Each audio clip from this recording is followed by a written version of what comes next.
ಇನ್ನು ಬಾಲಿವುಡ್ನ ಖ್ಯಾತ ಗಾಯಕರಾಗಿರುವಂತಹ ಅರ್ಜಿತ್ ಸಿಂಗ್ ಗಾಯನದಿಂದ ನಿವೃತ್ತಿಯನ್ನು ಹೊಂದಿದ್ದಾರೆ. ಹಾಡುಗಾರಿಕೆಯಿಂದ ನಿವೃತ್ತಿ ಘೋಷಣೆ ಮಾಡಿದ್ದಾರೆ ಅರ್ಜಿತ್ ಸಿಂಗ್. ಇನ್ನು ಮೇಲೆ ಯಾವುದೇ ಕಾರಣಕ್ಕೂ ಸಹ ಹಾಡನ್ನ ಹಾಡೋದಿಲ್ಲ ಅಂತ ಪೋಸ್ಟ್ ಅನ್ನ ಮಾಡ್ಕೊಂಡಿದ್ದಾರೆ.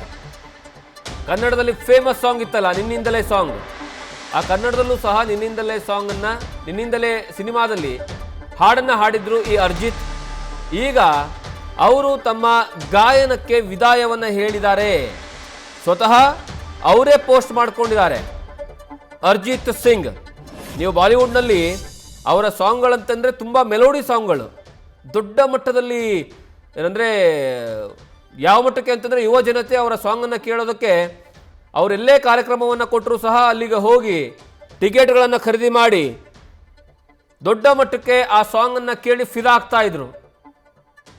ಅಷ್ಟು ಮೆಲೋಡಿ ಸಾಂಗ್ಸ್ಗಳನ್ನು ಹಾಡ್ತಾ ಇರುವಂತಹ ಅರ್ಜಿತ್ ಸಿಂಗ್ ಈಗ ತಾವು ವಿದಾಯವನ್ನು ಹೇಳಿದ್ದೀವಿ, ವಿದಾಯನ ಹೇಳ್ತಾ ಇದ್ದೀನಿ ಅನ್ನುವಂತಹ ವಿಚಾರವನ್ನ ಸ್ವತಃ ಅವರೇ ಪೋಸ್ಟ್ ಮಾಡಿದ್ದಾರೆ.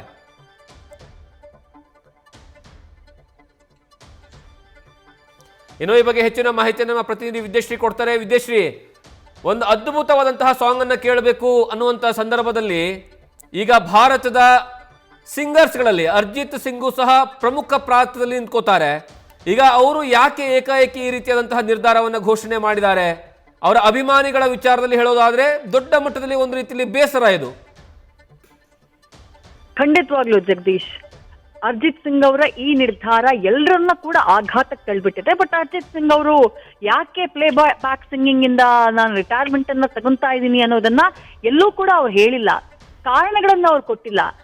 ಕಾರಣ ಕೊಡದೇ ಇರೋದಕ್ಕೆ ಎಲ್ರಿಗೂ ಕೂಡ ಒಂದ್ ರೀತಿ ಇದು ಆಘಾತಕಾರಿ ಸುದ್ದಿಯಾಗಿ ಪರಿಣಮಿಸ್ಬಿಟ್ಟಿದೆ. ಯಾಕೆ ಏನು ಯಾಕೆ ಆಲ್ ಆಫ್ ಸಡನ್ ಈ ಡಿಸಿಷನ್ ಅಂತ ಹೇಳಿ. ಯಾಕಂದ್ರೆ ವೆರಿ ಶಾರ್ಟ್ ಟೈಮ್ ಜಗದೀಶ್, 2011 ಅವರು ಮೊದಲಿಗೆ ಬಾಲಿವುಡ್ ನ ಅವರು ಡೆಬ್ಯೂ ಮಾಡಿದ್ದು 2011 ಮರ್ಡರ್ 2 ಸಿನಿಮಾದ ಒಂದು ಹಾಡಿಗೆ ಅವ್ರು ಹಾಡು ಹೇಳ್ತಾರೆ. ಅಲ್ಲಿಂದ ಅವರ ಗ್ರಾಫ್ ತುಂಬಾ ಎತ್ತರಕ್ಕೆ ಏರ್ಬಿಡುತ್ತೆ. 2011 2026 ಅಂದ್ರೆ ಹೆಚ್ಚು ಕಮ್ಮಿ 15 ವರ್ಷಗಳ ಒಂದು ಜರ್ನಿ. 15 ವರ್ಷಗಳಲ್ಲಿ ಅತ್ಯಂತ ಅದ್ಭುತವಾದಂತಹ ಹಾಡುಗಳನ್ನ ಅರ್ಜಿತ್ ಸಿಂಗ್ ಕೊಟ್ಟಿದ್ದಾರೆ. ಸುಮಾರು 600-700ಕ್ಕೂ ಹೆಚ್ಚು ಹಾಡುಗಳನ್ನ ಹಾಡಿದ್ದಾರೆ. ಹಾಗಂತ ಕೇವಲ ಹಿಂದಿನಲ್ಲಿ ಮಾತ್ರ ಅಲ್ಲ, ನಿಮ್ಗೆ ಬೆಂಗಾಲಿನಲ್ಲಿ ಹಾಡಿದ್ದಾರೆ, ಮರಾಠಿನಲ್ಲಿ ಹಾಡಿದ್ದಾರೆ, ಕನ್ನಡದಲ್ಲಿ ಹಾಡಿದ್ದಾರೆ, ತಮಿಳಿನಲ್ಲಿ ಹಾಡಿದ್ದಾರೆ, ತೆಲುಗಿನಲ್ಲಿ ಹಾಡಿದ್ದಾರೆ. 600-700ಕ್ಕೂ ಹೆಚ್ಚಿನ ಹಾಡುಗಳು ಅವ್ರದೇ ಆದಂತಹ ಒಂದು ಫ್ಯಾನ್ ಬೇಸ್ ಇದೆ. ಅರ್ಜಿತ್ ಸಿಂಗ್ ಅಂತ ಹೇಳಿದ್ರೆ ಸ್ಯಾಡ್ ಸಾಂಗ್ ಗಳಿಗೆ ಸಿಕ್ಕಾಪಟ್ಟೆ ಫೇಮಸ್. ನೊಂದಿರುವಂತಹ ಜೀವಗಳ ಮನದಾಳ ಅಥವಾ ಹೃದಯದ ಭಾವನೆಗಳನ್ನ ಹೇಳೋದಕ್ಕೆ ಅರ್ಜಿತ್ ಸಿಂಗ್ ಅವರು ಬಹಳ ಫೇಮಸ್ ಅಂತ ಹೇಳಿ ಅವರ ಅಭಿಮಾನಿಗಳು ಅವರನ್ನ ಕರೀತಾರೆ. ಅಂಥವ್ರು ಯಾಕೆ ಹಿಂಗ್ ಮಾಡಿದ್ರು? ಅರ್ಜಿತ್ ಸಿಂಗ್ ಅವರ ಸಿಂಗಿಂಗ್ ಜರ್ನಿಯನ್ನ ನಾನು ಒಂದ್ಸಲ ಚಿಕ್ಕದಾಗಿ ರಿಕಾಲ್ ಮಾಡ್ಬಿಡ್ತೀನಿ ಜಗದೀಶ್. 2014 ಒಂದು ದೊಡ್ಡ ಕಾಂಟ್ರವರ್ಸಿ ಆಗುತ್ತೆ. ಒಂದು ಫಿಲ್ಮ್ ಫೇರ್ ನ ಒಂದು ಅವಾರ್ಡ್ ಫಂಕ್ಷನ್, ಆ ಅವಾರ್ಡ್ ಫಂಕ್ಷನ್ಗೆ ಸ್ವಲ್ಪ ಲೇಟ್ ಆಗಿ ಹೋಗ್ಬಿಡ್ತಾರೆ ಅರ್ಜಿತ್ ಸಿಂಗ್. ಸ್ಟೇಜ್ ಅಲ್ಲಿ ಇದ್ದಿದ್ದು ಸಲ್ಮಾನ್ ಖಾನ್. ತಮಾಷೆಯಾಗಿ ಅರ್ಜಿತ್ ಸಿಂಗ್ಗೆ ಕೇಳ್ಬಿಡ್ತಾರೆ, ಯಾಕಪ್ಪ ಎಲ್ ಮಲ್ಗಿದ್ದೆ ಅಂತ ಹೇಳಿ. ಆಗ ಅರ್ಜಿತ್ ಸಿಂಗ್ ಆಗಷ್ಟೇ ಬಂದು ಇಂಡಸ್ಟ್ರಿಗೆ 3 ವರ್ಷ ಆಗಿತ್ತು. ಅವರು ತಮಾಷೆಯಾಗಿ ಹೇಳ್ಬಿಡ್ತಾರೆ, ನೀವೆಲ್ಲ ಸೇರಿ ಮಲಗಿಸ್ಬಿಟ್ಟಿದ್ರಲ್ಲ ಅಂತ ಹೇಳಿ. ಆ ಕಾಮೆಂಟ್ ಸಲ್ಮಾನ್ ಖಾನ್ ಅವ್ರಿಗೆ ಇಷ್ಟ ಆಗೋದಿಲ್ಲ. ಆ ನಂತರದಲ್ಲಿ ಸಲ್ಮಾನ್ ಖಾನ್ ಅವರ ಸಿನಿಮಾಗಳಿಂದ ಹಾಗೆ ಬೇರೆ ಸಿನಿಮಾಗಳಿಂದಲೂ ಕೂಡ ಅರ್ಜಿತ್ ಸಿಂಗ್ಗೆ ಅವಕಾಶಗಳು ಸಿಗೋದು ಆಲ್ ಆಫ್ ಸಡನ್ ಕಡಿಮೆ ಆಗೋಗ್ಬಿಡುತ್ತೆ. ಅಂದ್ರೆ ಒಂದು ರೋಷ ಅಥವಾ ಒಂದು ಆಕ್ರೋಶ ವಿರುದ್ಧ ಇಂಡಸ್ಟ್ರಿ ಲೆವೆಲ್ ನಲ್ಲಿ ಅದು ಅವರಿಗೆ ದೊಡ್ಡ ಮಟ್ಟದ ಹೊಡೆತ ಕೊಡುತ್ತೆ. ಅದಾದ ಬಳಿಕ ಅರ್ಜಿತ್ ಸಿಂಗ್ ಪಬ್ಲಿಕ್ಲಿ ಒಂದು ಅಪಾಲಜಿ ಕೇಳ್ಬಿಡ್ತಾರೆ ಸಲ್ಮಾನ್ ಖಾನ್ ಅವರಿಗೆ. ನನ್ನ ಉದ್ದೇಶ ಅವರಿಗೆ ಅಗೌರವ ತರೋದು ಆಗಿರೋದಿಲ್ಲ ಅಂತ ಹೇಳಿ. ಬಟ್ ಅವರು ಪಬ್ಲಿಕಲಿ ಒಂದು ಪೋಸ್ಟ್ ಮಾಡಿದ್ದಕ್ಕೆ, ಸಾರ್ವಜನಿಕವಾಗಿ ಆ ಪೋಸ್ಟ್ ಮಾಡಿದ್ದಕ್ಕೆ ಸಲ್ಮಾನ್ ಖಾನ್ ಮತ್ತಷ್ಟು ಆಕ್ರೋಶಗೊಂಡ್ಬಿಡ್ತಾರೆ.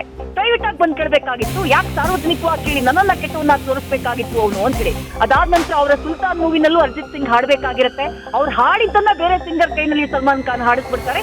ಹೀಗೆ ತುಂಬಾ ಆಗ್ಬಿಡುತ್ತೆ. ಅದಾದ ನಂತರ ಅವರು ಇಲ್ಲ, ಅವ್ರ ನಡುವೆ ಡಿಸ್ಪ್ಯೂಟ್ ಎಲ್ಲ ಸರಿ ಹೋಯ್ತು ಅನ್ನುವಂಥ ಮಾತಿದೆ. ಬಟ್ ದೆನ್ ಯಾವತ್ತೂ ಕೂಡ ಸಲ್ಮಾನ್ ಖಾನ್ ಮೂವಿನಲ್ಲಿ ಆ ನಂತರ ಅರಿಜಿತ್ ಸಿಂಗ್ ಹಾಡಿದ್ದೇ ಇಲ್ಲ. ಬಟ್ ಸಲ್ಮಾನ್ ಖಾನ್ ಅವರ ಅಂಥ ದೊಡ್ಡ ಒಬ್ಬ ಖಾನನ್ನೇ ಎದುರು ಹಾಕೊಂಡು ಬಾಲಿವುಡ್ ನಲ್ಲಿ ಯಾವ್ದಾದ್ರು ಒಬ್ಬ ಪ್ಲೇ ಬ್ಯಾಕ್ ಸಿಂಗರ್ ತುಂಬಾ ಎತ್ತರಕ್ಕೆ ಬೆಳೆದ್ರು ಅಂತಂದ್ರೆ ಅದು ಅರಿಜಿತ್ ಸಿಂಗ್. ಈಗಲೂ ಅವ್ರು ಹೇಳ್ತಾ ಇರೋದು, ನಾನು ಪ್ಲೇ ಬ್ಯಾಕ್ ಸಿಂಗಿಂಗ್ ಮಾಡೋದಿಲ್ಲ, ಹಿನ್ನೆಲೆ ಗಾಯನವನ್ನ ಕೊಡೋದಿಲ್ಲ, ಹಂಗಂತ ನಾನು ಮ್ಯೂಸಿಕ್ ಅನ್ನ ಸ್ಟಾಪ್ ಮಾಡೋದಿಲ್ಲ ಅಂತ ಹೇಳಿ.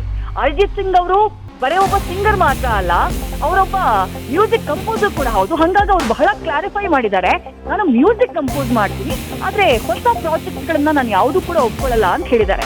ಈಗಾಗಲೇ ಆಲ್ರೆಡಿ ಅವರ ತುಂಬಾ ಪ್ರಾಜೆಕ್ಟ್ಗಳು ಬಾಕಿ ಬರೋದು ಉಳಿದಿದ್ದಾವೆ, ಪೆಂಡಿಂಗ್ ಇದೆಯಂತೆ, ಅದನ್ನ ಕಮಿಟ್ಮೆಂಟ್ ಅನ್ನ ನಾನು ಪೂರೈಸ್ತೀನಿ ಅಂತ ಹೇಳಿದ್ದಾರೆ.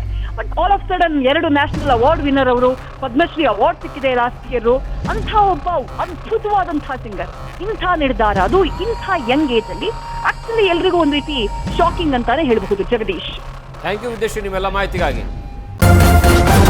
ನ್ಯೂಸ್ ಫಸ್ಟ್ ನಿರ್ಭೀತಿಯಿಂದ ನಿಮ್ಮ ಪರವಾಗಿ.